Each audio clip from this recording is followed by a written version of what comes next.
Welcome, NVIDIA faithful and tech enthusiasts alike, to episode 296 of our podcast. Today, we're diving deep into the silicon heart of what's happening with NVIDIA's latest and greatest GPUs. From the current undisputed champion to the whispers of what's next.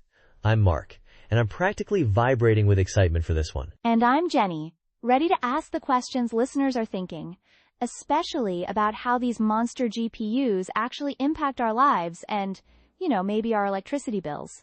Mark, when we talk, latest NVIDIA GPU, for a while now that's really meant one card, hasn't it? The RTX 4090. Oh, for sure, Jenny. The 4090 has been the king of the hill, ruling for, almost 3 years now. And it's reigned supreme for a reason. When it launched, it felt a bit like science fiction, honestly. Remember those reviews that were like, it's more powerful than we even thought possible? I do. And it delivered. Especially impressive how it just eats 4K ray tracing for breakfast. My friends still talk about how it made Cyberpunk 2077 finally playable with path tracing enabled. That was unheard of before, right? Exactly. We're talking 120 plus frames per second in Cyberpunk with full path tracing. This is where DLSS 3 with its AI-generated frames really comes in. It's not just upscaling, it's creating entirely new frames. It's like the GPU is dreaming up frames that never actually existed in the game engine. That's how it quadruples frame rates and makes these hyper-realistic visuals possible. So, genius or cheating? Gosh, if it's drawing frames that weren't originally there, is that true rendering? Like, are we getting the authentic, artist-intended visual? Or something else? That's a fair question, Jenny. But I'd argue it's genius, because it makes ray tracing a practical reality for gamers, even in competitive titles. Before, you had to choose between beautiful visuals and smooth gameplay. Now, the 4090 lets you have both. And it's not just gaming, The 24 gigabytes of VRAM on that card? That's been a clear step up for everyone from 8K video editors to AI developers. People are training large language models times locally on their desktops with this card. No cloud needed sometimes. That's something.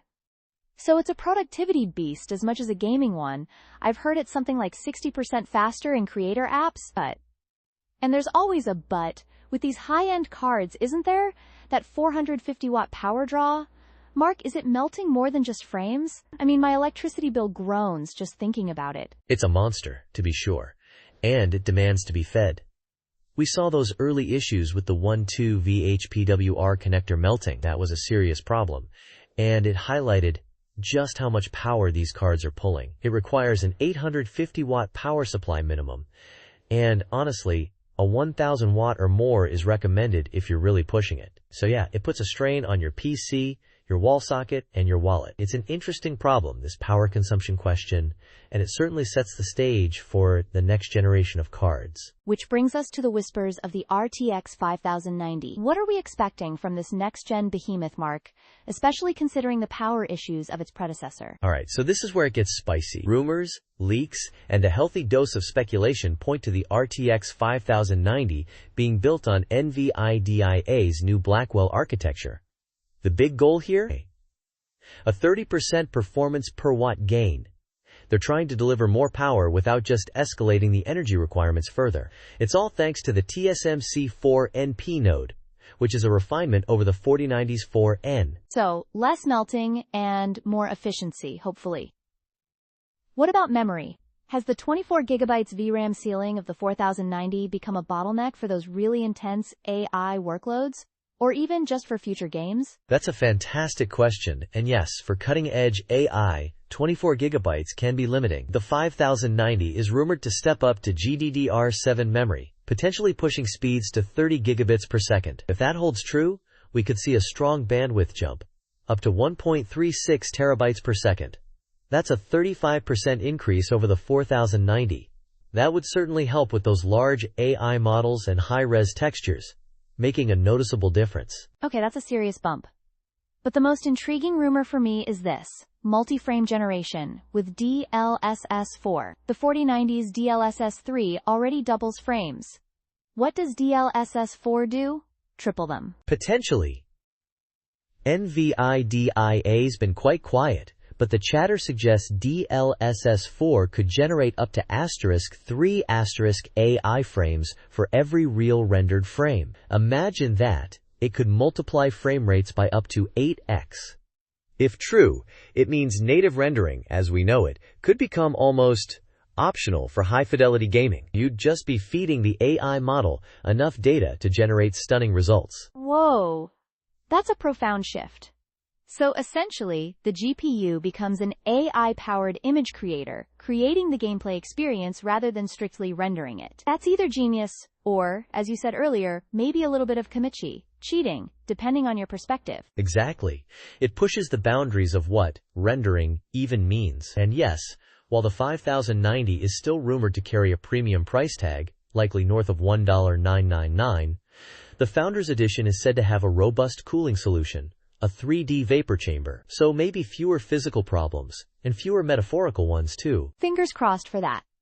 Now beyond the specs and the raw power, let's talk about the broader implications. These ultra-high-end GPUs, the 4090, and now the rumored 5090, are pushing the boundaries in more ways than one. They're also pushing up against some significant environmental and economic concerns. You're right on the mark, Jenny. The energy consumption of these systems is significant. A single 4090, running at full capacity, can consume as much electricity as a household refrigerator.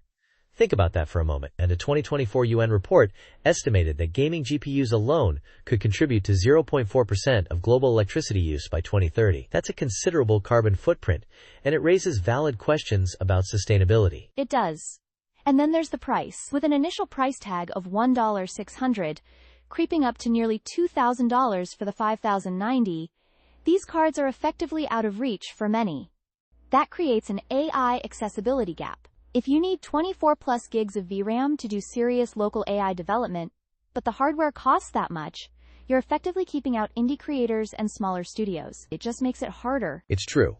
While cloud solutions exist, for privacy-sensitive AI applications, like medical imaging analysis or secure financial modeling, you really want that data to stay local. So yes, it tends to centralize that kind of innovation within large corporations. This is where we might see more hybrid cloud-local AI workloads emerge, where less sensitive tasks go to the cloud, but the critical stuff stays on your powerful local GPU. That makes sense. But it also raises the question, should regulators step in? I mean, we have efficiency standards for refrigerators and washing machines. Should there be a cap on GPU wattage? Or are we going to see a future where these powerful cards just contribute to a massive e-waste problem because of short upgrade cycles? It's a fascinating ethical dilemma, Jenny. On one hand, you don't want to stifle innovation. On the other, the environmental impact is undeniable. And NVIDIA's push for performance per watt improvements with Blackwell shows they're aware of this, but it's a tightrope walk. The 4090 truly pushed GPUs from being just a gaming component to being an indispensable AI accelerator. Now, the 5090 is poised to double down on that, not just with more raw power, but with smarter silicon and more advanced AI integration right into the architecture. So it's not just about more teraflops, it's about more AI operations per watt. It's like the GPU is evolving from a single-purpose calculator to a sophisticated AI brain. So Mark, to wrap this up, what's the big takeaway for our listeners when it comes to the current state of NVIDIA GPUs? The 4090 redefined what a GPU could do, blurring the lines between gaming and professional AI work. It remains the performance leader for now, but its power appetite is a stark reminder of the challenges ahead. The 5090, with its Blackwell architecture and DLSS4, is promising to address those energy concerns while pushing AI acceleration and rendering quality into truly new territory. For consumers, it means choosing whether to embrace the efficiency gains and AI leaps of the 50 series, or to enjoy the still unmatched power of the 4090, provided your PSU can handle it, and your wallet. Well put. One thing's clear. GPUs aren't just about pixels anymore. They're the crucial tools of the AI gold rush. And the future of computing is looking quite powerful. And, quite intelligent. Thanks for joining us on this deep dive into NVIDIA's latest and greatest. Until next time. Indeed. Keep those frames high and your temps low. See you next time.